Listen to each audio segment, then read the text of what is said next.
Au papa one more. Esisi be gudo. 1000 ife. Papa onyaro na. Edi be netire no. 1000 ife oyibo 10,000 only.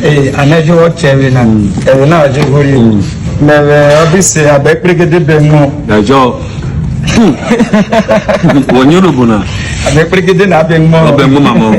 3,000 jite wo. Wow. Tell you over. I think more motor way and 1,000 ife. Only of when you. Only of where? Okay.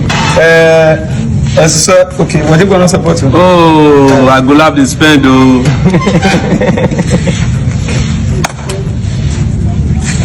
Not be real boyfriend, they say kind of. I don't know, yeah. Okay, kind of. Kind of. It's not kind of. Kind of, I go laugh. No. Kind of, I go like, okay. Oh, yeah, talking now. Oh, yeah, okay. oh, it's your man. I'll address you later. Kind of, that means you're kind enough. 4,000 and not to you. Urubuna, they go on here, backing with the cake. Or they will motor wire review. Or Mosha, where amazing freshman. Ejo Papa. And now say they will open a reprogram because Maoga would take back on Cojet Tom, could take back.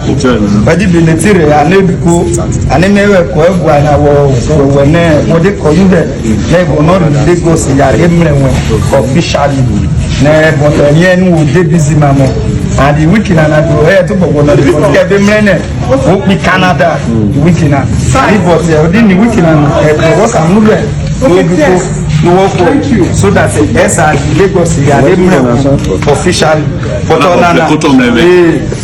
I pregede no say rebu so e ya reme obevre na agbara of rene the egwa yeah wa bi aboke amu yo ro boyo for you. Je we yo take jigo yo. Eroworobo o kanekewe. Itajire onu o katakewe. Obo omo ya mi ose o yo se woke. Ane oyibo euta e kafwewe. E kafwego yo be. Eroworo yobo. Te yo jure itatine. Ni egwa. Yeah.